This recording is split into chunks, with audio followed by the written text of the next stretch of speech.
Now you're live. Good evening. Welcome to the City of Riverside's regular council meeting. Welcome to all those online. I hope you're watching and getting informed of what's going on in your city.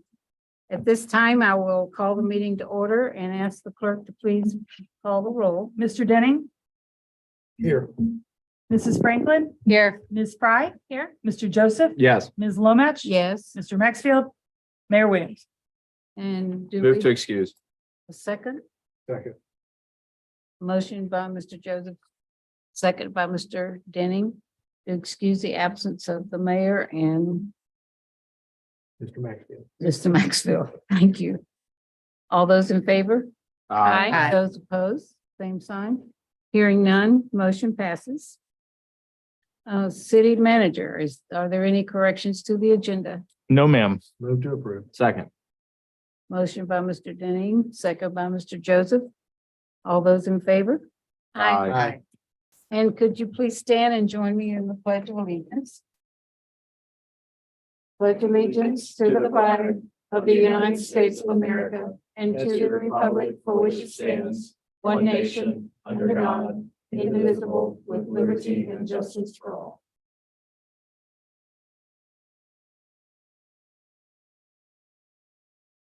Thank you for joining me in that. And Mr. Joseph, you have a guest to introduce? Yes, we have Tina here from Montgomery County Adamus, which she's going to be accepting a proclamation. We're gonna have Brenda read the proclamation.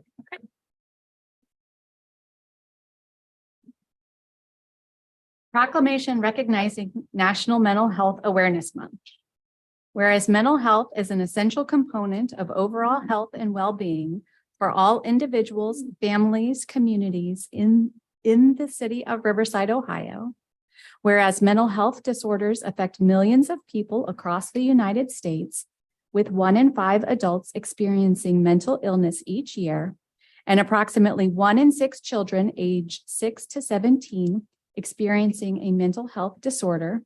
And whereas addressing the complex mental health needs of our citizens is vital to ensuring a healthy, thriving, and inclusive community.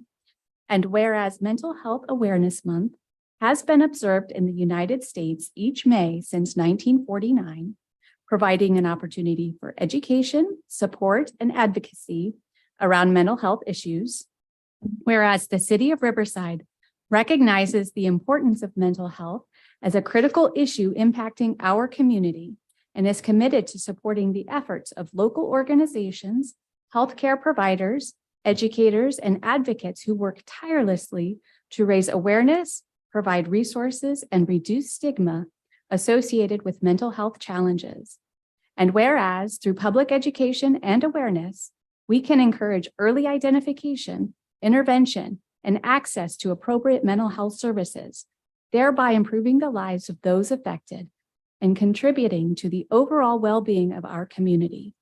Now, therefore, I, Peter J. Williams, Mayor of the City of Riverside, Ohio, and the Council of the City of Riverside, Ohio, do hereby proclaim the month of May 2023 as Mental Health Awareness Month in the City of Riverside, and encourage all citizens, government agencies, public and private institutions, businesses, and schools to recommit to increasing awareness and understanding of mental health, the steps our citizens can take to protect their mental health, and the need for appropriate and accessible services for all individuals with mental health conditions. Signed under my hand and sealed this 18th day of May, 2023. Make a presentation up there and get a picture? Who's gonna? You gonna go back there? Yeah. Sure, yes.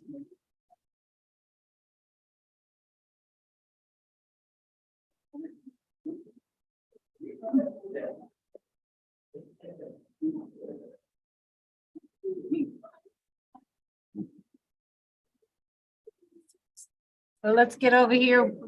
Guys, get the logo and the.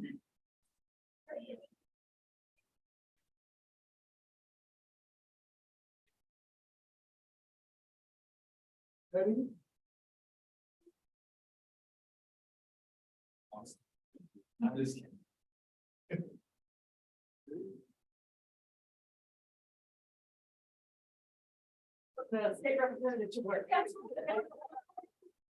Would you like to say anything today? Tina, would you like to? I'm never without words. I know. I haven't seen you in a while, Tina. It's good to see you. Good to see you all. Thank you. It's really an honor to be back with you again this month. I don't know if you all saw the newspaper this week with the article featuring the mental health issues that are facing our children in Montgomery County. I get choked up just thinking about it. I'm the grandmother of a 7 and an 8-year-old. And I know that mental health is very important to you and your community, even more so with the hospital just right up the street. And the data shows that 7,000 children were taken to Dayton Children's in 2022 with mental health challenges. So we definitely have this at the forefront of our minds at Adamus. In everything that we do, we want to make sure we're serving our kiddos, but we're also seeing a small spike in mental health challenges and overdose deaths with our adults as well. So this is so critical to just raise the awareness of the challenges facing our community. And I'm so grateful to you. I'm so grateful to Council Member Joseph, who just puts this forefront every year. And I'm honored to be back for the second year in a row. So thank you all so much. Can I answer any questions that you have of Adamus while I'm here? So is it correct that the Crisis Care Center is up and running? Thank you for the question. We had the ribbon cutting a couple of weeks ago. We're onboarding staff and training staff currently and putting the finishing touches on getting all the licensing in place. We're so grateful to be able to have a crisis receiving center at 1 Elizabeth Place, which is a place where our first responders will be able to take individuals experiencing a mental health crisis, because our goal at Adamus is to keep individuals out of the hospital and out of jail. And this crisis receiving center will really help our community meet individuals where they are with a mobile crisis response team, and then have a place for our first responders to take the individuals so we can keep them out of jail and get them into the treatment that they need. So we're thinking sometime over the summer, and we're really excited about that. Montgomery County will be the first county in the country to have all 3 prongs of the Crisis Now model in place, meaning a crisis call center, the mobile crisis response team, and then the crisis receiving center. So it is an honor and a privilege for us to be able to lead the country in this level of care. Thank you. I think we all saw that on TV when the Yes. officials were here doing the ribbon cutting, and it's exciting to see something like that happen in Montgomery County. Yes, we were honored to have our governor and Lori It's Chris. regional, isn't it? It's not just Montgomery County, So the Crisis Now model is currently serving Montgomery County. just Montgomery. Mhm. Yes. Our 988 phone number is more of a regional approach. Any questions? No, just that the council members and the mayor who are absent also asked me to pass along their thanks to you for being present this evening as well. So thank you. Thank you so much. Truly, it's an honor to be back with you again. I appreciate you all so much. Thank you. And we have another guest. We have our state representative, Mr. Blackshear. Well, good evening. Once again, my name is Willis Blackshear Jr. I represent the 38th House District. That is the city of Dayton, Riverside, and parts of Huber Heights, until they redistrict everything. So it's like Tina read my mind. I actually have that article that she was talking about. Headline caught my eyes this morning. Ohio deaths by suicide increasing, second leading cause for ages 10 to 34. If this doesn't tell us anything, it should tell us that the need to prioritize mental health, especially at young ages, steadily growing. I just want to talk briefly about some of the things that I've done in my role in some of the pieces of legislation that I've introduced to address this issue. I want to first talk about House Bill 38. That is the Student Mental Health Bill. This is a reintroduced bill from last General Assembly. I introduced it along with my joint sponsor, Representative Jessica Miranda from the Cincinnati area, the Great 28. We introduced that last summer. Obviously didn't go anywhere because of lame duck and a lot of other things that was going on. But one thing that we realized is the urgent need for us to think about our students, also our educators. COVID definitely heightened the need to prioritize mental health. We see it time and time again. And, one of the things that I feel about this bill, I'm actually going to give you just a few bullet points about it. One of the things that I feel like House Bill 38 does is that it addresses things on the front end, besides us as elected officials having to address things on the back end. House Bill 38, it will allow students to take up to 3 days, mental health days, and that can either be in school or out of school. Schools who have the capacity to implement a in-school support program, they can do as such. These absences are excused, so these absences will not count against truancy regulations. As we have seen time and time again, I've seen the articles, I know for a fact you all have seen the articles of kids just not showing up to school. That is a major issue. And this bill isn't I'm not feeling the best, I need to take my mental health days. There are parameters, there is a foundation, and it varies school district to school district. And this is permissive. We're not forcing schools to implement this because we understand that some schools just don't have the resources to implement a policy such as this. So wherever a school sees fit, they can implement this. But it gives the schools the bandwidth to refer students, even teachers, educators, to mental health services. So however they see fit, how they want to do that, we give them that ability. This is an important issue. One of the questions that we got during testimony was, you'll have kids who are just taken off because they may have a major test, or it may be something that they may be trying to avoid. Well, the school actually will set those days in which kids can take mental health days and also when they cannot. So, for example, whenever there is like state testing, we don't want the whole school to say, I'm going through a mental health issue. Now, we do understand that some students have test anxiety. I mean, I was one of those students.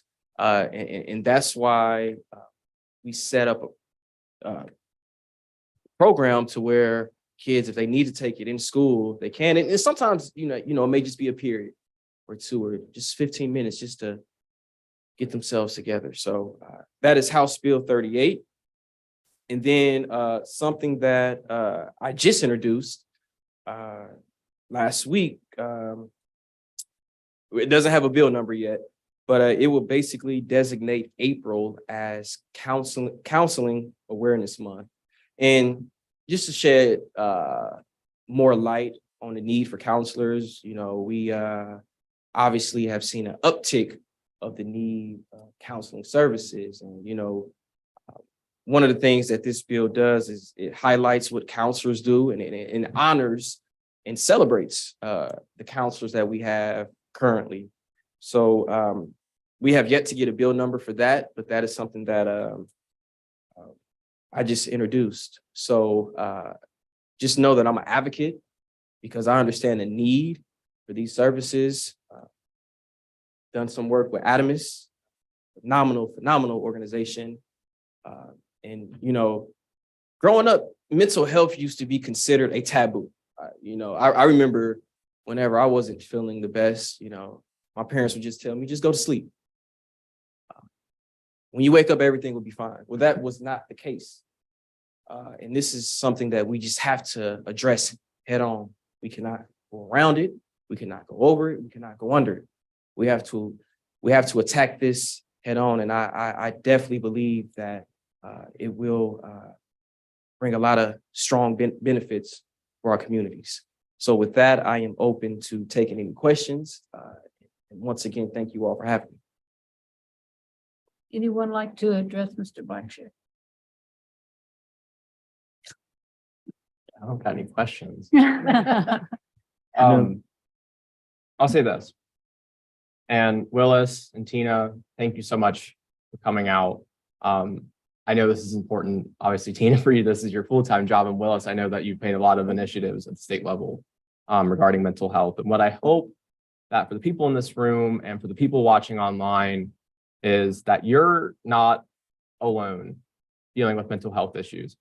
You have your city government, you have your county government, you have your state government represented here, and we all can show you we are making efforts into mental health initiatives. Chief, the officer that won Officer of the Year, he helped a gentleman who was in crisis and went well beyond the call of duty to provide a phenomenal level of service to that individual. Tina, we're opening up the crisis center. Willis has initiatives on the House floor.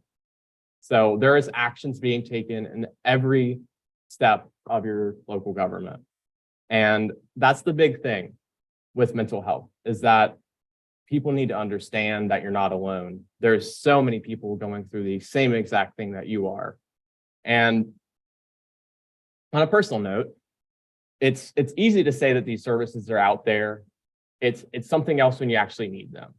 So earlier last month, my mother suffers from what's called schizoaffective bipolar type disorder. And luckily, we've been good for 8 years. She's been stable, but some changes in her medication, going through menopause, had a little bit of a mental health crisis going on.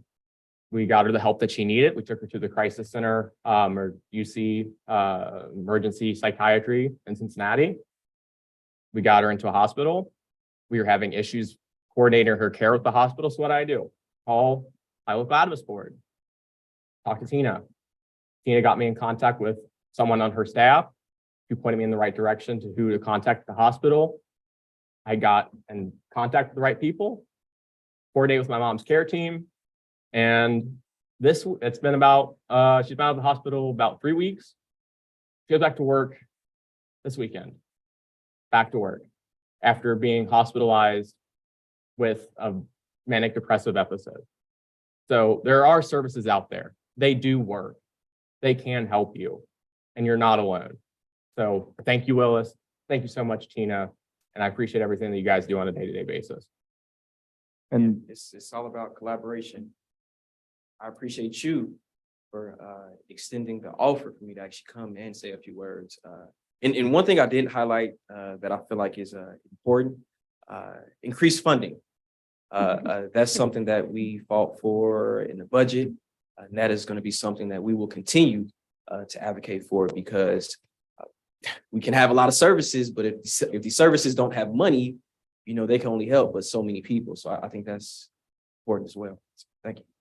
I think that's one of the things that schools suffer so much, because unfortunately, when money's become scarce, those are the positions that get cut. And I, as a previous school board member, have experienced that issue. And it's unfortunate that that's one of the ways that they cut the funds. But it is a really, really viable problem, not just here, but nationwide. And our kids are in trouble. And we need to, not just our kids, but you're talking about the young people. So I don't think anybody up here has not been touched one way or the other by those kinds of services. And is so grateful they're out there. And thank you for sharing and taking the heat, because I know we all know what it's like. So keep pressing, keep pressing. One last thing, just to ask, I should do this over text, but it's easy just to talk to you here. Maybe looking into the involuntary commitment process. If you're not, Tina, I'm sure you are, but if you're not aware, if somebody is not taking care of themselves, they're not getting help, or they've made comments to you that they want to self-harm, it is extremely hard to get that person help. Chief, I'm sure you're acutely aware with the involuntary commitment process. If somebody tells you that they have ideas of self-harm, they have to, in the presence of a police officer, first responder, or a doctor, have to make not only the statement, but also have a plan to do that. If they don't have they don't say it, they don't have an active plan of self-harm, there's nothing that anybody can do. That is one of the big issues that I know that we face.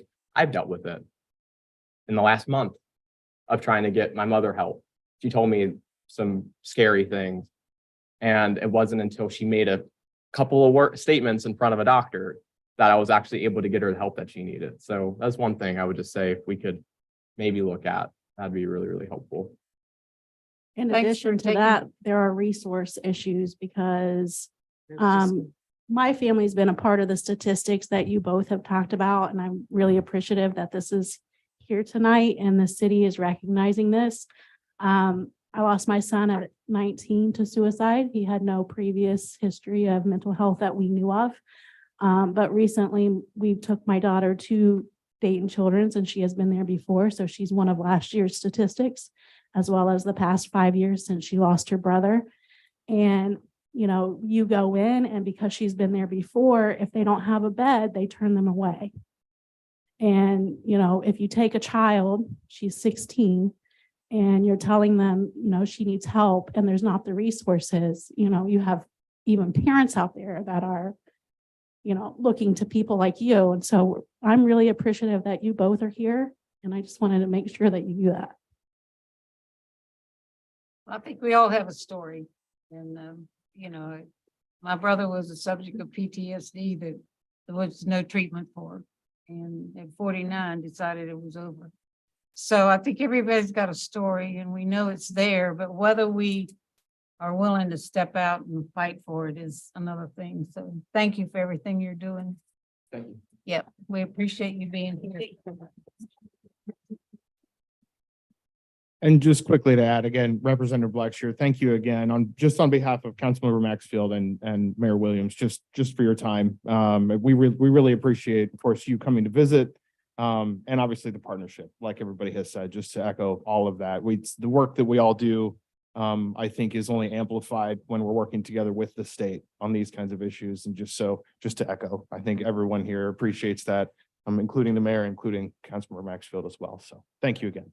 And I'll be back. Hopefully. Sounds good. Thank you. I hope everyone's had a chance to review the minutes of the previous meeting. Second. Motion by Mr. Denning, second by Mr. Joseph. Any questions or issues?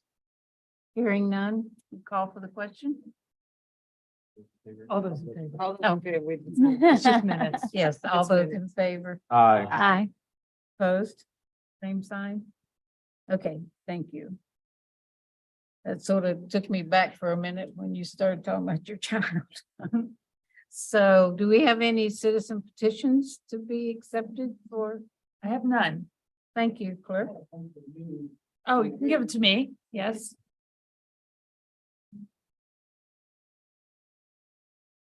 Oh, that's okay. I have one. And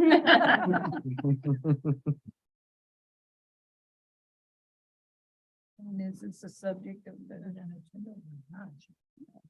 This is not an agenda item, so it'll be later. At this time, we'll have department reports and we'll start with the manager. Thank you, ma'am. I'll turn it over to Chief Robinson in the Police Department. Thank you, sir. Can't follow that, so I'm just gonna try, but man, it's heavy over there.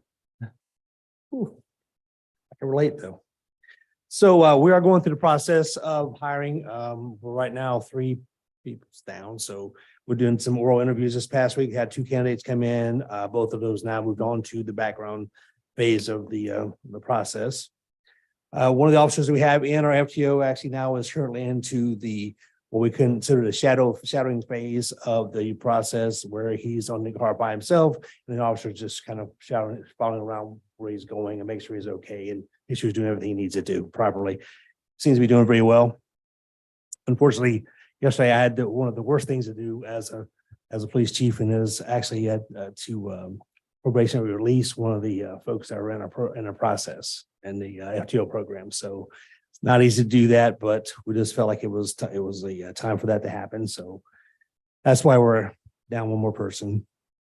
Officer Toscani, he'll go do any training, and he wanted this one. Is he attended the Boston FBI swatting and bomb threat hoax training. Now, you think, well, what's that going to do for the school? Well, people call in those threats like that to the school, when they certainly call in bomb threats, and to be able to process that better for us will be it's a benefit. So that's why we sent him there. Officer Wargo attended the Butler County Sheriff's Office Bomb Squad, Dayton Bomb Squad, ATF, and Department of Justice post-blast seminar. Same kind of thing. We're trying to train them up to for any kind of possibility of what's going to happen or could happen. That's what we're trying to do. So we'll get somebody out there in all different aspects of training, so we're prepared to move forward and have those folks come back and talk to the other officers that are working, so we can train the trainer type thing. Sergeant Safry and Officer Matt Jackson attended the SWAT leadership school. Very important. Sergeant Safry is a sniper and a leader on the county SWAT team, and Officer Jackson, of course, has the K9, and they're both want to push forward in their careers to be leaders in police work. So once again, that's why we sent them out there. Just a couple of miscellaneous things. That new SRO vehicle that the design is so happy about is currently out getting its wrap put on. We've been, like I said, we've been looking for the equipment for the lights and all that stuff, and the radios, all the things. We can talk about that as well, but that's out for its wrap currently. It looks really nice. I think it's going to be beautiful.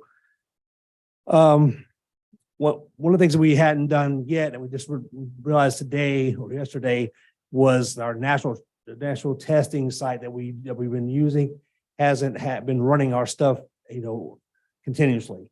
So today we made sure, or yesterday we made sure that it was actually doing that. So we're not when we're just saying, hey, we're hiring, the testing is coming in. Now we're going, hey, we want you to continually do this, because you just never know what's going to happen. There's a lot of, unfortunately, what the officer, the chief from Metro said to me was cannibalizing officers from our departments in this area, because there's so many jobs out there that people are interested in. And sometimes they're not, they're local, and people want to stay local, so they go to those places like the Caterings of the world or something like that. And we just can't. It's hard to compete with them. What do you do? So last thing we'll say is the flight cameras are continuing to be installed with a projected completion date of June 13th. And we're looking forward to that to happen, because we think there's going to be some really good things come from that program for us to be able to use to solve some issues that we have in the city, and be more proactive. That's all I got. Thank you. Thank you, Chief. Interim Chief Taylor is back on duty tomorrow in the fire department. I can give a brief update there. We were obviously busy earlier this week with an unfortunate residential house fire that the state fire marshal's office is going to come in and help us to investigate. As far as the fire chief recruitment process goes, that has been kicked off. Our recruiter will be meeting with the battalion chiefs and union reps this coming Saturday, just to get their thoughts and perspectives on what they'd be looking for in a chief. We'll have some input process for council as well. And then the tentative timeline that we're on is we'd like to follow that recruitment process and hopefully select a finalist sometime in September. Of course, all that's subject to change based on how this process unfolds over the next several weeks, but very much in process and still moving forward on the fire front. And then I'll turn it over to Ms. Bartlett for public service. Good evening. I have a few things here that we've been working on in the service department. Today, we received bids on our 3-year traffic signal maintenance contract, and Security Fence Group is the apparent low bidder. They've been our contractor for many years now. So we were happy to see them keep our contract. We are reviewing resumes for open seasonal positions and an upcoming maintenance worker position. We're going to be talking to 2 of the seasonal applicants here in the next week. We continue answering questions from residents on the 2022 paving program, the construction and the billing. Kevin has been just bombarded with questions about billing, how things were measured and why isn't my grass coming in like it should and things like that. But he's doing a really good job taking care of the residents. We were notified this week that work on the Airway Road Bridge in front of the Flying Ace is going to start June 5th. This is a Montgomery County Engineers project, and we will be putting this out on Facebook next week. That's going to take Airway Road down to 2 lanes, 1 lane in each direction. The new service department truck is outfitted with lights and decals and is officially in service. And we are getting quotes to restore electric to the Rural Park Pavilion. And one last thing, I'm working with Bill Flouty and the Lions Club to get more benches in our 4 main parks, starting with community. And that's it. I learned just this week, I wasn't aware that those benches are made out of plastic bags. And you can collect those and they can get credit for those. Like the Kroger bags. Mhm. And you can give them to a Lion, they'll take care of them, or you can weigh them and take them to Kroger's and then just report the weight to the Lions Club. So you can make your bags part of the program. I've been taking my bags to Kroger's and putting them in there, and I didn't know until this week that they can use that, but you gotta weigh them, I guess. For the Lions, you mean? To report that weight to Yeah. the Lions? Yep. Okay, gotcha. Yeah, but everybody can participate in that effort to have more benches. So. Any other questions of our department heads? I would just say that I was at the senior recognition on Monday and on behalf of the chamber, and absolutely Toscani is the most favorite person in town.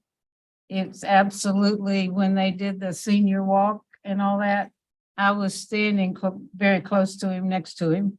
And I can't tell you, almost every other kid made some recognition to him, a thank you, a hug, a handshake. It was amazing because they know him and they feel, and I'm sure he opens many gates for them. Speaking of mental health, I'm sure that Toscani knows a lot of things that their parents probably don't even know. And so I say kudos to him. And he talked about how anxious he is to get his vehicle, showed me the wrap, and it is gorgeous. He asked me if it looked okay. I said, what could happen if it didn't look okay? But it does, it looks awesome. Now he's excited to get it, but kudos to him because I witnessed, I would almost say every other kid who walked down that hall made some acknowledgement of him. And so in a year's time, has he been there a full year? Yeah, yeah. Yeah, he is. So they obviously had a connection that was just very visible. And thanks to him. So, And for my part, I'll just be very brief. well, take your time. 4 sir. quick things. So the first is, we certainly want to welcome Chipotle to our community. There was a ribbon cutting earlier in the week for them. They had a very good, strong first couple of days is what I've heard. And I specifically want to acknowledge all the work that Lori Minnick, our economic development specialist, did, as well as Nia Holt, Ms. Bartlett, and everybody else that serves on the TRC when they go through the development review process. A lot of folks come together to make a project like that work. And we're certainly delighted to have them and looking forward to continuing the relationship that we've built with that developer as well. So welcome to them and thanks to the staff for all their work. I did kick off with ClearGov. I agreed to participate in a beta testing module with them regarding strategic planning software. I had a great call with them earlier this year, was able to take the document that we produced late last year and start plugging that into their online portal. It's a bit touch and go because they're still developing, they're in beta, so they're coding some features, but off to a very strong start as far as what my vision for what this could turn into is, and it sounds like what their development plan looks like. So I'm hopeful here as they continue to grow that product that I'll be able to bring that to you in a work session and kind of show you how it's laid out. I'm going to give them a little bit more time to keep their process rolling though. We got some good news on aggregation this week, and we've had some questions from the public about that, just as a status update. I know there were some questions that we got from the public about a 9-cent rate that was published. My understanding is that SOPEC did recently go through the aggregation, the bidding process for their Dayton customers. And I think some of the chatter about that 9-cent rate is what they were able to negotiate last cycle for Dayton. They are currently negotiating our rate. And so we should learn a little bit more about what that might look like sometime next week. Once that rate is finalized, residents will get a letter from SOPEC that says this is the new rate that we negotiated. And then folks can compare for themselves whether they want to opt out of the aggregation program, go with another provider, or do whatever they feel is best based on their circumstances. So still in process, still rolling, and hope to have a little bit of news in the next week or two on that. And the last thing is just a general heads up. I know it's getting warmer out. The warmer it gets, a lot of times folks get impatient on the road. And as Ms. Bartlett mentioned, there's a lot of construction. It is Ohio after all. And a lot of this, again, I think is hitting our community. And again, a lot of it is state related projects, whether it's 35 or the bridge over near Airway. So just a friendly reminder, please be patient, allow yourself time to get to places, especially if you're coming to and through Riverside, because there is a lot of work going on, but it is important work. And we will be, I think, traffic will be hopefully much smoother once a lot of this work has wrapped up over the next, 12 to 24 months. So thanks to everybody for their patience. And that's all I have. I did do all those as well because people don't understand that you don't drive into an intersection till you can clear it. They drive out in the middle of the intersection and clog up all the traffic. So we have some skills that need to be refined out there in the driving. But thank you, all of you, for all the work that you do for our city. We're very thankful to have you, and I guess we're going to have some new folks coming on board. So, all right, at this time we have public comments, and John, It's on an agenda item or not agenda item? it's not agenda. Yeah, so it's later. That's later. Oh, it's after the Later. comments. That's all right. We're sorry, John. You have to wait a minute. We got to go. We have no agenda item comments. I forgot we have a resolution. They have John. to take a vote real quick and then. John, we have to do we'll be it. with I you. did it wrong. I'm sorry. Yep, because yours is a non-agenda item and we need to do the agenda first. Sorry about that, folks. So would you like to read I don't read resolutions. You read the. Move to approve the resolution. It's just for clarity. It's a typical housekeeping resolution for code enforcement violations that we need to assess back for. Yes, and that's resolution 23R 2846. And I would second that motion. Motion by Mr. Denning and second by Mr. Joseph. Do we have any comments from council? Do you have to read No. Oh, wait, the resolutions. It's a are- resolution. I don't- Ordinance are red, resolutions are just fine. We just Good. need a Josh. yay. Just a yay or nay. Any Just a comments vote. from No. anyone? That's why I Hearing said the none. agenda was All heavily those in packed tonight. favor? Those opposed? Hearing none. Resolution approved. Now, John, you're up. He has a comment on non-agenda items. This is John Ziegler. Hello, I'm John Ziegler. My address is 4238 Blue Rock Road. Remember your time limit's 3 minutes. Okay, no problem. Thank you, sir. All right. I am from Huber Heights. It was called, I believe, the Third Ward. I lived there, my childhood. I've come to Riverside. I've been here since 96 January. And I wasn't going to speak about this today, but with Mr. Blackshear here, I thought today would be a good day to talk about representation. And I have been wondering about this my whole time here, that we don't have districts or boards or anything. In Huber Heights, they do. And we've worked with our representatives in our wards and our districts in Huber Heights. So I just wondered about that because a lot of citizens have questions and they try to do appeal executive decisions and they don't really know what to do. And it would be nice if I don't know if it'd take a change of our city charter or if they could appeal, change the charter. I'm not sure how that would work, but I've been thinking about this for about 25 years, but I've always had someone on council that was at my church or in my neighborhood, the former mayor. That's all I have to say. Thank you for your guys' time. Thank you, Mr. Ziegler. That would require a change in the charter. When is the next charter review? It's every 10 years. We started. It's going to start in January. And we will start a process probably late August. And that's a perfect time for council members to find people they'd like to serve on that. Get out in the community and get those people on. Okay. At this time, if there's no further comments, council comments? Start with Mike. No, I'm starting. Oh. again. Oh, no, I'm good. I got nothing. I'm good. I have one. Chipotle was wonderful. Wait, And what are we getting? Dollar General on the corner? Yes, I don't have an ETA on that, but I yes. know, but people are asking soon. Yeah. what is going there on the corner and it is Dollar General. I'm gonna redact that. I do have one thing.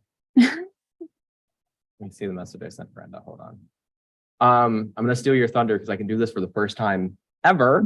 Brenda's having a blood drive on June the 26th here. Recent change from the FDA for You can donate. homosexual men are now allowed to donate blood. So go on donor time. It's really, really easy. I did my appointment in about 3 seconds. So I'm stealing your thunder a little bit there, Brenda, but Thank you. a lot more people now are able to go out and donate. So I'm excited. I'm excited because it makes a big difference to be as inclusive as that makes us. It's an avenue where people who want to help with the medical need have been blocked from doing so for so many years. And to finally restore that ability, I'm very excited. And my blood is super non-discriminatory because I'm O negative. So I can give it to literally anyone. Finally. Yeah, and I will say, it's delightful. Within 3 days of my last donor, I mentioned before Yeah.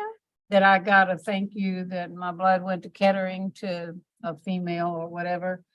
This time, within 3 days, I had a notice that where my blood had been sent. Yeah. And so I think we all wonder, I have universal blood too, and you always wonder if it gets in the trash can or if somebody uses it. So I like the new system of letting you know what happens to your donation. The need is great. Yep. Okay. You're My done. turn. You're on. All right. Well, I didn't want to steal anybody's thunder earlier, but I did have a comment about Mental Health Awareness Month.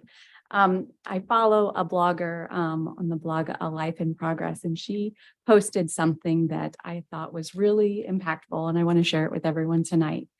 She said, "My son Jairus made me a mom 27 years ago. I only got to share 23 years with him. This is Mental Health Awareness Month, and while I don't know if that makes any difference, I believe that sharing our honest stories absolutely does." Jairus was loved. His mental health struggles, his inner pain did and does not change that for 1 second. Also, mental health is a community thing, not only an individual one. Racism, homophobia, violence, stigma around mental health or health challenges, fear about being able to make it financially when a 9-to-5 lifestyle feels out of reach. These are things that extend far beyond an individual's personal choice. All of the mindfulness and resilience skills in the world can't fix all the harsh realities of this world. Community matters. I've survived my own pain and trauma because of healthy and brave community. And so I would just thank everyone who shared their stories tonight, because that's important. And ask that we all remember what role we can play in creating that community to generate that mental health for others. Thank you. That's beautiful. On that note, we've always said it takes a community or a village to raise a child, but it also takes a community to take care of itself. So if you see something, say something. That's the key. And let people know that you care. And that's important for everyone. Everyone's needs to feel like they're needed and they're wanted. So keep that in mind. On that, and then I will say congratulations to all the graduates tonight from Carroll as well as Stebbins High School. They will be starting graduation in like 10 minutes. And so I just wanted to say congratulations to all of them for making it through. And I think that's all I've got. Is there any interest in executive session this evening? Not really, but we're going to vote. I can be very quick. Motion to go into executive session. Lorraine's on the agenda. All those in April. favor? No, that has to be roll. Yes. That's roll. I think April was first. Yes, Mrs. Franklin, Yes. Mr. Denning, Yes. Ms. Fry, Yes. Mr. Joseph, Yeah. Ms. Lomach. Yes.